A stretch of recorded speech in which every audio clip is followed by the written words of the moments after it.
네, 오늘 우리 말씀을 함께 읽었는데요. 여러분, 우리가 지금 갈라디아서 말씀을 보고 있는데,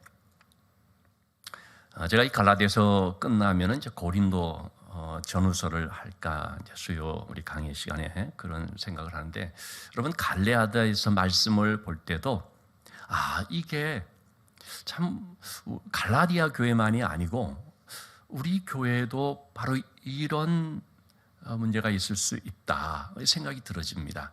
고린도 교회를 또 우리가 공부를 하게 되면 이건 고린도 교회만 그런 것이 아니라 다른 모든 교회, 우리 교회도 마찬가지로 이런 문제들이 있을 수 있다. 이건 그렇기 때문에 우리의 얘기다 하는 것을 느껴질 때가 많이 있습니다.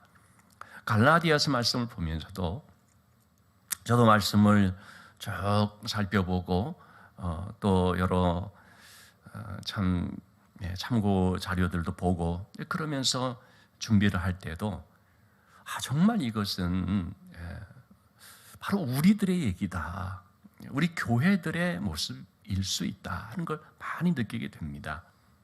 은혜로 시작을 했는데 어떻게 좀 하다 보니까 나도 모르게 율법으로 돌아가 있다든지, 성령으로 시작을 했는데 그만 나도 모르게 육체적인 것들이 또 우리에게 있는 그런 것들을 우리가 발견할 때가 있는 것이죠.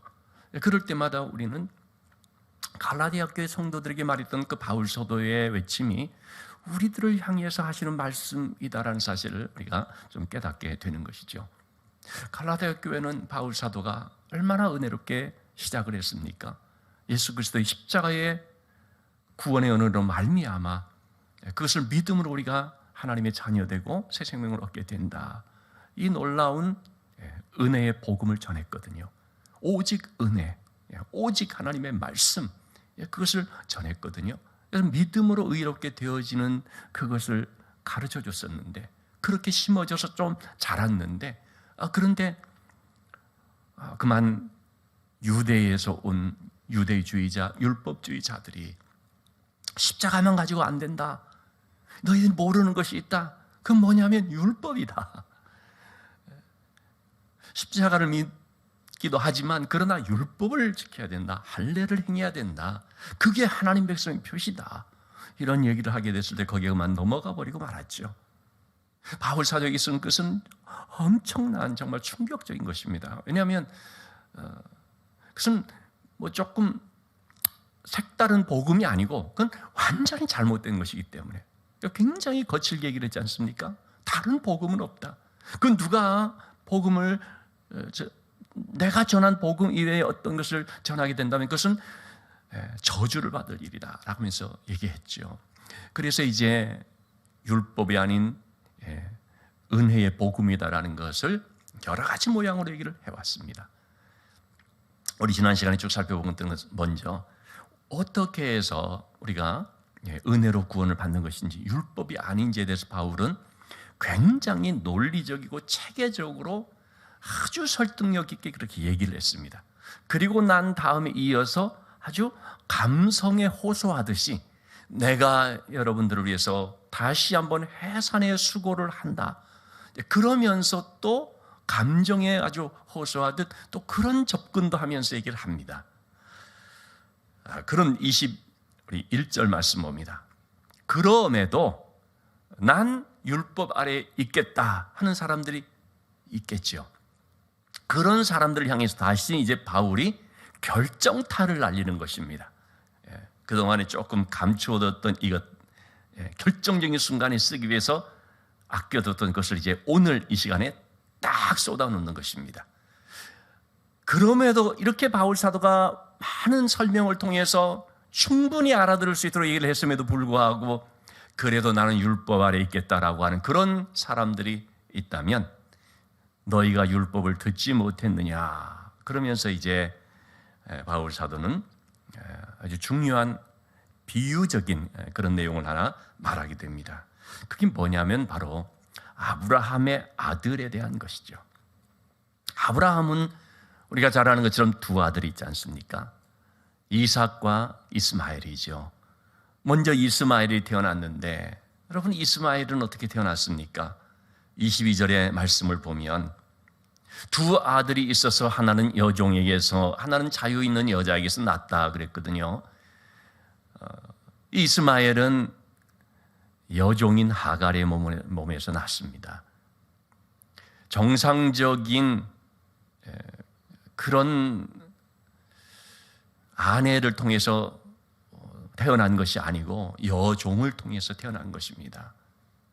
이것을 성경은 육체로 낳았다라는 표현을 쓰게 되는데요. 육체로 낳았다는 건 뭡니까? 육신적인 뜻으로 낳았다는 것입니다.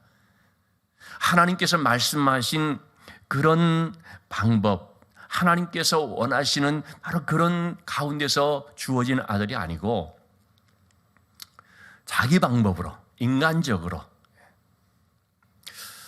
우리 참 이렇게 나이가 들어가면은 나중에는 자녀를 얻지 못할 수 있으니까 내 종을 통해서라도 자녀를 얻으라.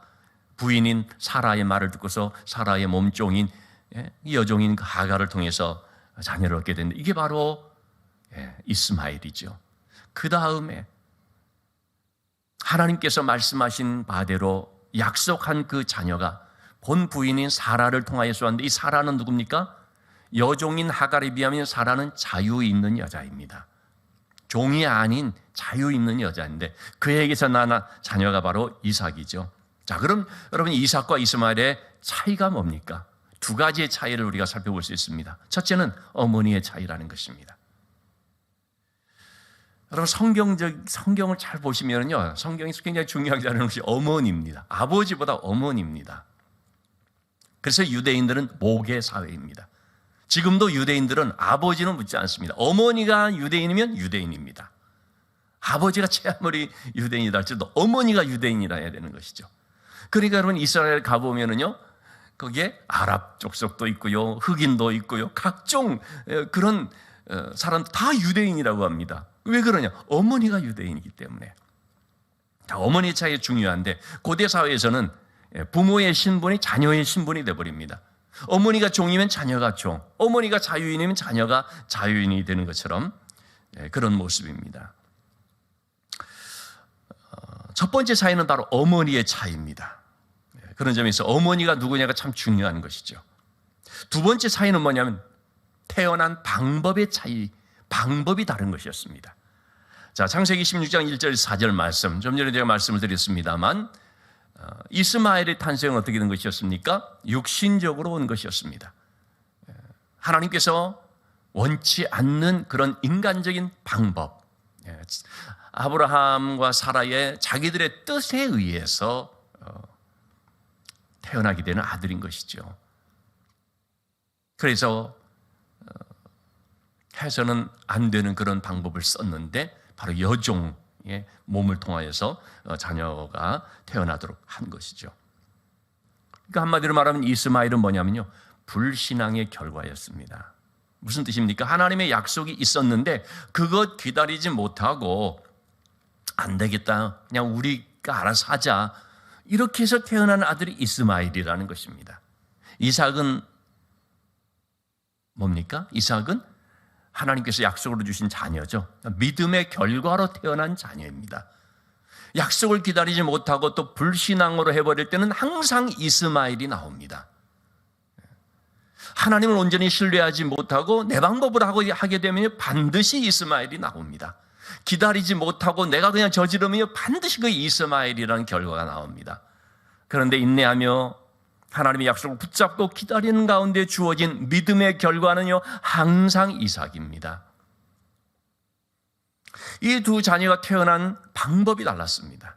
하나는 육체적으로 편법으로 태어난 것이었고, 또 하나는 하나님의 약속에 의해서 태어난 것입니다. 그것이 바로 이삭과 이스마엘의 차이인 것이죠. 자, 그렇기 때문에 하갈과 이스마엘은 뭘 뜻하느냐? 종을 뜻합니다. 율법에 얽매여 있는 종을 말합니다. 그럼 사라와 이삭은 뭐냐? 주 안에서 자유한 자의 신분을 말합니다. 사라가 자유인이니까 이삭이 자유인이요? 바로 그 계열에 있는 사람들이 자유인인 것이죠. 그러면은 바울 사도는 왜 지금 이 얘기를 하는가? 이게 참 중요한데요. 여러분 짐작이 좀 되겠습니까? 바울은 왜 지금 아브라함의 두 얘기를 하느냐라는 거죠. 여기는 배경이 있죠. 거짓 교사들, 유대주의자들은 와서 하는 말이 우리가 아브라함의 혈통적 자손이다, 이렇게 얘기를 하는 것입니다. 이방 땅인 루스드라 갈라디아 지역에 와서 너희들은 이방인이라서 잘 모르겠지만 우리가 아브라함의 자손이야. 왜? 우리는 혈통이 아브라함의 직계 자손이니까. 그러니까 아브라함의 자손이야. 그러니 우리처럼 너희도 해야 돼. 그게 뭐냐? 할례를 받아야 되는 거야. 왜? 아브라함이 할례를 받았으니까. 율법을 지켜야 돼. 왜냐하면 아브라함 이래로 우리가 율법을 지키고 있으니까. 이렇게 얘기를 했던 거죠. 특별히 그들이 강조하는 건 뭡니까? 혈통적 아브라함의 자손. 아브라함의 자손이면은 그의 자녀들이다 하는 이러한 얘기를 하기 때문에 바울이 지금 말하고 있는 것이 바로 이것입니다. 자, 그렇다면 보자. 아브라함의 자손이라고 다 아브라함의 자손이냐? 그 얘기를 지금 하고 있는 것입니다. 아브라함의 자손이라도 보라. 이스마엘이 있고 이삭이 있지 않느냐? 아브라함의 자손이라고 다 약속의 자녀가 아니고 이삭과 같이 하나님의 약속을 따라 난 자만이 진짜 자손이고 이스마엘은 미안하지만 아니다. 그는 자유인이 아니고 종이고 종의 신분이다. 그래서 성경에서 말하는 아브라함의 자손이라고 하는 것은 이스마엘이 아니고 이삭이다 하는 것을 얘기합니다. 유대주의자들이 아브라함의 자손이면 다 아브라함의 자손이라고 하는 말에 대해서 그렇지 않다라는 것을 바울 사도는 성경의 말씀을 근거로 해서 정확하게 짚어서 지금 말하고 있는 거죠. 그러니까 지금 율법을 지키고 있고 유대주의자는 이 사람들은 사실상 아브라함의 진짜 자손이라는 것입니까? 아닙니까? 아브라함의 아들이라고 말한다면 이스마엘 계열입니까? 이삭 계열입니까? 이삭이 아니라 이스마엘 쪽이다라는 것을 말하고 있습니다. 자칭 유대인이라고 말하는 사람들, 율법주의자라고 말하는 사람들은 한마디로 말해 율법에 얽매여 있는 종인 이스마엘, 하갈과 이스마엘 계열을 따른 사람들이다 라고 지금 바울이 말하고 있다는 것입니다. 반면에 이방인일지라도 하나님의 약속을 믿고 그 구원의 은혜를 받은 사람들은 누굽니까? 아브라함의 자녀인 이삭 계열로서 이삭처럼 그래서 하나님의 약속을 따라 난 자유인이 된 자녀들이다 라는 것을 바울이 말하고자 하는 것입니다. 자, 그래서 그 부분에 대해 하나의 비유로서 또 이렇게 얘기를 하는 것이죠. 24절의 말씀입니다. 이것은 비유이다. 두 여자는 두 언약을 말한다 얘기를 합니다. 자, 하나의 언약은 신의 산으로부터 종을 낳은 자니 곧 하갈이라. 자, 요게 25절에서 이어서 이렇게 말합니다. 하갈이라는 것은 뭐냐? 신의 산과 지금의 예루살렘을 같이 말하는 것이다. 그런데 그건 종노릇하는 그런 모습이다. 다시 말하면 율법에 매여 있는 종노릇하는 자들이다라고 하는 거죠. 이 갈라디아서 4장 25절의 말씀이 사실 난해 구절 중에 하나로 꼽히는 본문인 그런 구절입니다. 이게 도대체 무슨 뜻인가 하는 것에 대해서 좀 헷갈려하는 그런 사람들도 많이 있다는 거죠. 분명히 신의 산과 예루살렘은 구별되는 것 같지 않습니까? 신의 산은 광야에 있는 것이 아니고 예루살렘은 지금 하나님의 성전이 있는 예루살렘인데, 아니 이게 어떻게 같은 것이면서 그것이 또 하갈 계통이라고 하느냐? 지금 바울 사도가 말하는 것은 하갈이 바로 시내산에서 받은 그 율법의 말씀을 이제 그 율법이라기보다 율법적인 또 율법주의자들, 이걸 좀 포함해서 말하는 것이 되겠는데요. 자, 그런 말씀과 그리고 예루살렘이라고 하는 하나님의 성전. 근데 지금 예루살렘에서 어떻게 되고 있습니까? 바울 당시에도 예루살렘 성전이라는 것은 율법을 지켜야 된다, 제사 드려야 된다. 하여튼 율법적인 하나의 그런 신앙생활의 본산지라고 볼 수가 있죠. 그러니까 지금의 예루살렘이라는 것은 어디까지나 육적 예루살렘이다라고 바울은 말하고 있는 것입니다. 육적 예루살렘, 이 땅의 예루살렘입니다. 그것은 하갈과 같은 것이고 시내산과 같은 것이다. 왜냐하면 율법적이기 때문에 율법에 매여 있는 종의 모습이라고 하는 거죠. 그것과 아주 다른 것이 26절에 나와 있는 위에 있는 예루살렘. 이렇게 지금 25절, 26절도 같은 예루살렘이 아니라 서로 다른 예루살렘으로 말하고 있죠. 지금 있는 예루살렘은 땅의 예루살렘이요 육적 예루살렘이라 할 수 있다면, 바울이 지금 말하고 있는 사라의 약속을 따라서 난 자녀 같은 바로 그런 예루살렘은 뭐냐? 위에 있는 예루살렘이라고 말하고 있습니다. 위에 있는 예루살렘이라는 것은 천상의 예루살렘이라는 뜻이겠죠. 바꿔 말하면 뭐겠습니까? 눈에 보이지 않는 하나님의 백성들의 공동체인 교회를 두고 하는 말입니다. 그러니까 여러분, 예루살렘이라고 할 때도요, 육적 예루살렘이 있고 영적 예루살렘이 있습니다. 율법에 얽매여 있는 그것은요, 육적 예루살렘입니다.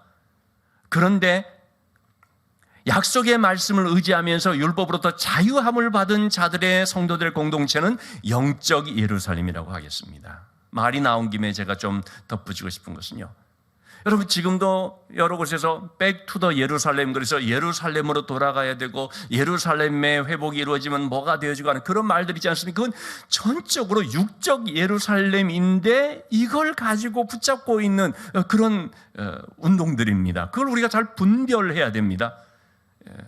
절대 성경적이지 않고요, 건전한 복음적인 그런 사역들이 아닙니다. 지금의 예루살렘, 이스라엘 나라에 있는 그 예루살렘이 성경에서 말하는 영적 예루살렘이냐? 그렇지가 않거든요. 지금도 그들은 여전히 율법적이고요, 지금도 그들은 예수님을 핍박하는 자들이고요, 절대 예수 안 믿는다고 하는 그런 사람들이거든요. 지금의 예루살렘은요. 그러니까 성경에서 말하고 있는 예루살렘의 회복이라는 것은 그런 게 아닙니다. 이 땅에서 진정한 예루살렘의 회복이라는 것은 이 땅의 곳곳에 교회가 세워지고 교회를 통해서 바로 하나님의 말씀이 은혜의 강처럼 세상으로 흘러가는 것, 그걸 말하는 것이거든요. 자, 어쨌든 하갈 계통이라고 하면 시내산 예루살렘, 율법에 매여 있는 모습입니다. 그러나 사라의 바로 약속을 따라 난 자녀의 모습 뭐냐면 영적 예루살렘, 위에 있는 예루살렘, 바로 그것이 자유자요, 우리의 어머니라 그렇게 말하고 있습니다. 여러분, 사라를 우리의 어머니라고 말하는 이유가 무엇 때문일까요? 창세기 3장 15절의 말씀은 하나님께서 여자의 후손을 통해서 구원자가 오게 될 것을 예언해 주시는 말씀이죠. 여자의 후손이 뱀의 머리를 상하게 한다는 말씀입니다. 갈라디아 4장 4절 말씀에서도 우리가 본 것처럼 때가 차매 하나님께서 그 아들을 여자에게서 나게 하시고, 물론 이때의 여자라는 것은 꼭 사라를 두고 하는 말은 아니지만, 근데 이 사라가 누구냐면 약속의 자녀라고 예표가 된 아브라함의 자녀로서는 이삭이지 않습니까? 이삭의 어머니이기 때문에 이 사라를 가리켜서 약속으로 난 자의 어머니로서 얘기를 하고 있는 것입니다. 그래서 하나님의 자녀된 우리들 모두 다 약속의 말씀인 십자가의 은혜로 말미암아 구원받은 사람들에게는 사라가 하나의 어머니와 같이 된다는 말입니다. 즉 우리 모두 다 약속으로 태어난 자녀이기 때문이다 하는 그런 말씀이 되겠습니다.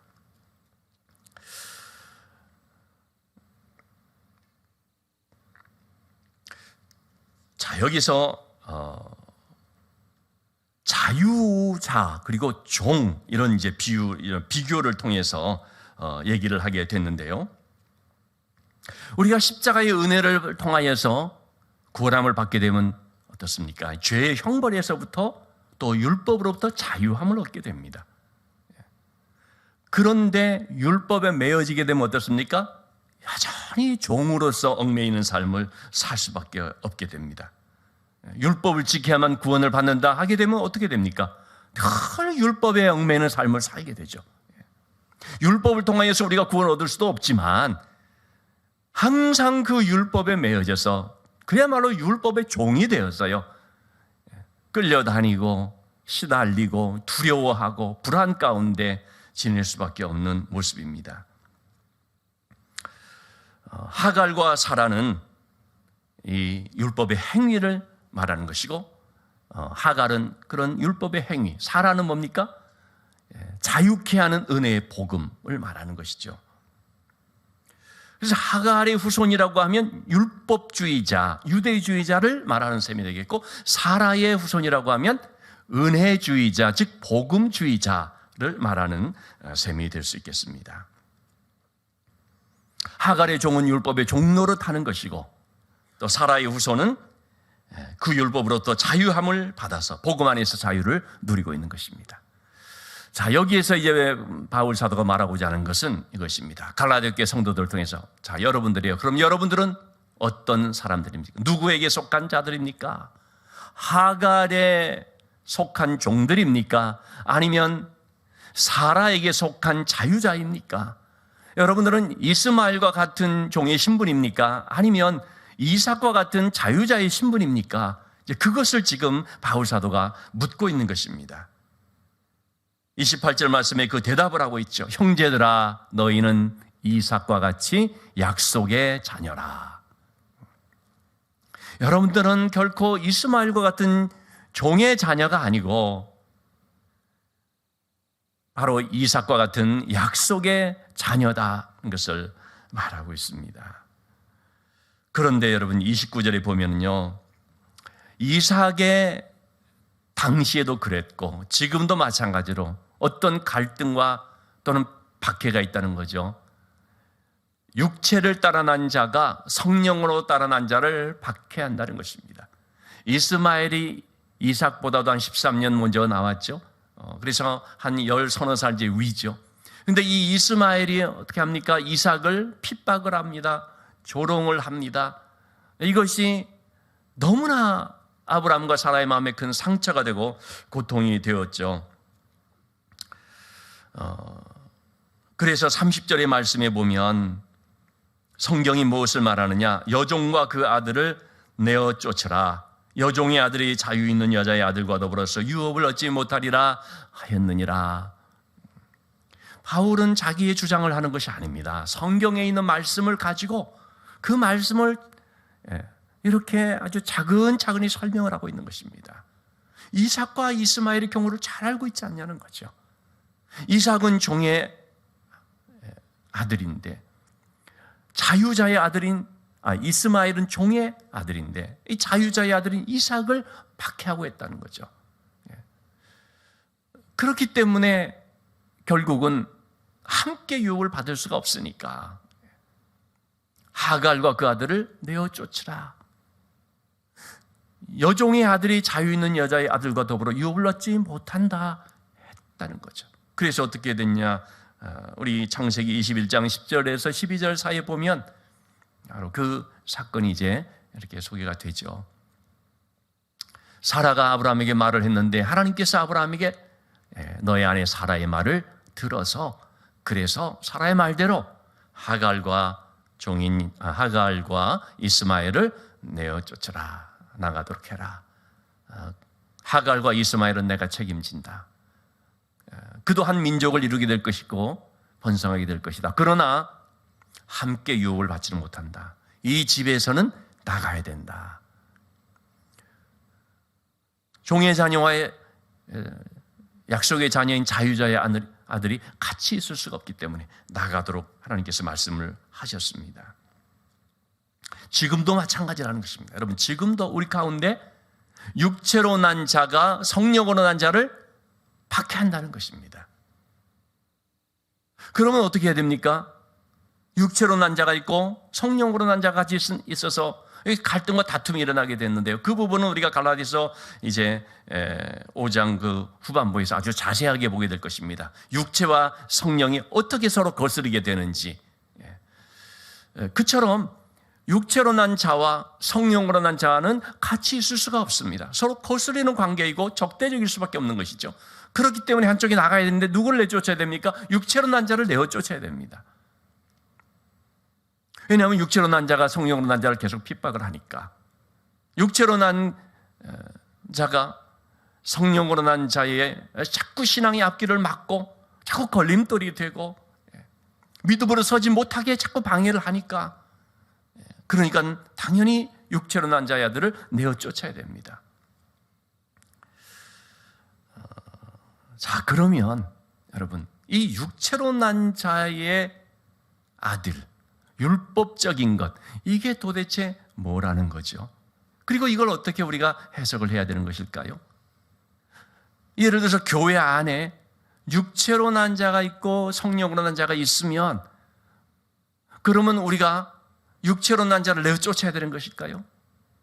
잘못하면 여기까지는 잘 해석했다가 이걸 적용하는 데 있어서 그만 착오를 일으키고 삐끗해 버릴 수가 있기 때문에 우리는 이 부분을 잘 살펴볼 필요가 있습니다. 육체로 난 자가 있고, 우리를 적용해서 볼 때 그런 것입니다. 육체로 난 자가 있고 성령으로 난 자가 있느냐? 그렇다면 오늘 우리가 예배를 드리고 있는 이 자리에 함께 오신 분들 가운데 육체로 난 자가 있고 그럼 성령으로 난 자가 있다는 말인가? 만약에 그렇다면 성령으로 난 자는 육체로 난 자를 내어쫓고 다시는 교회 오지 말라고 그렇게 막아야 되는 것인가? 여러분, 그렇지는 않을 거 아니겠습니까? 그렇죠? 그건 아니겠죠. 결국은 뭘 말하는 것일까요?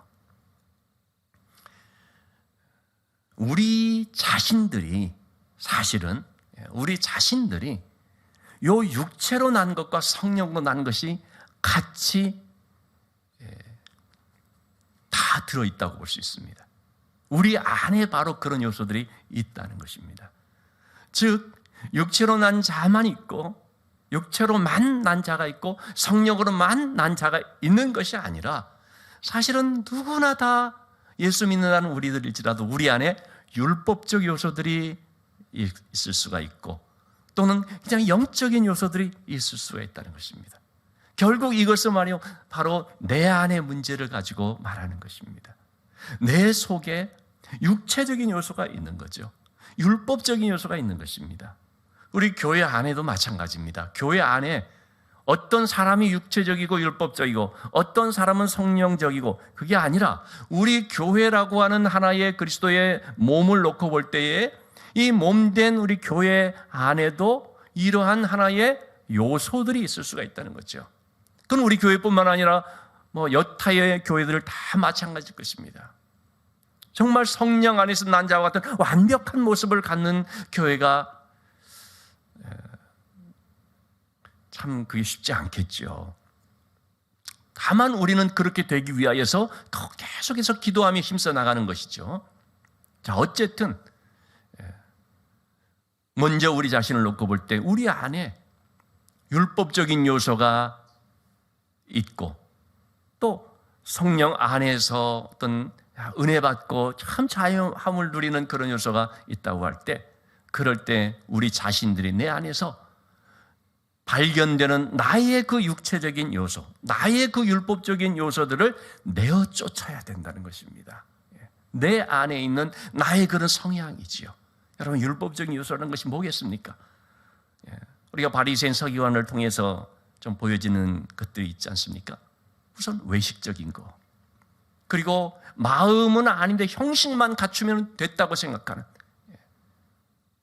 그의 믿음은 어떤지는 우리가 모르니까 그 겉으로 어떤 것들을 잘 하면은 교회에서 봉사도 하고 이렇게 하면 믿음주하고 신앙 있는 것처럼 보여질 수 있는, 사실은 겉으로 드러나 보이게끔 하는 것들은, 그런 것들은 어디까지나 다 율법적인 모습이라고 볼 수가 있습니다. 그게 신앙은 아닌 거거든요. 하나님 앞에서 그의 마음이 어떠냐가 중요한 것이죠. 뭘 지키고 있다고 해서 그것이 신앙 좋다는 걸 뜻하는 건 아니지 않겠습니까? 혹시라도 우리 속에서 내가 뭔가를 이렇게 나타내 보이려고 하는 면이 있다면 그것은 율법적인 면이라고 할 수 있습니다. 바로 그것이 육체적인 요소라는 거죠.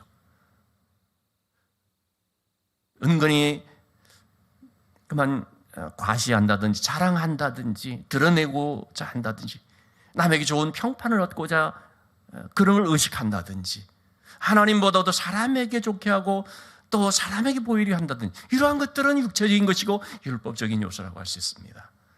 바로 그런 면이 내 안에 오고 있다면 그건 내어 쫓아야 된다는 거예요. 다시 말하면 그것과 씨름해야 되고 싸워야 된다는 거죠. 내 안에 있는 성령으로 난, 육체적인 것과 반대되는 성령으로 난 그런 것들은 뭐겠습니까? 오직 은혜만 붙잡는 것입니다.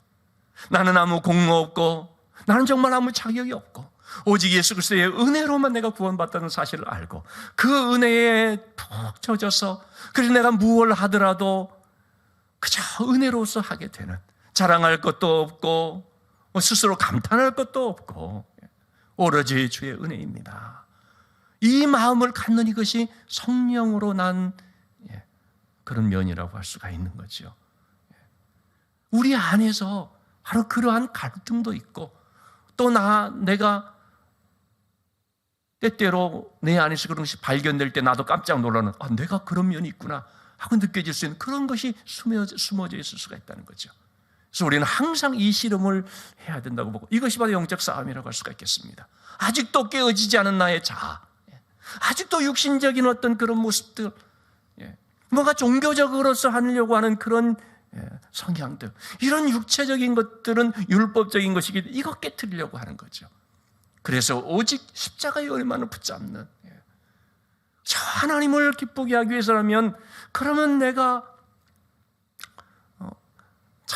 내가 정말 열심을 다해서 하는, 그러면서도 다른 사람이 무슨 평판을 바라보는 것이 아닌, 남의 시선을 의식하는 것이 아닌, 오직 하나님께만 영광되도록 하는, 우리가 이런 신앙이 되어야 되는 거죠.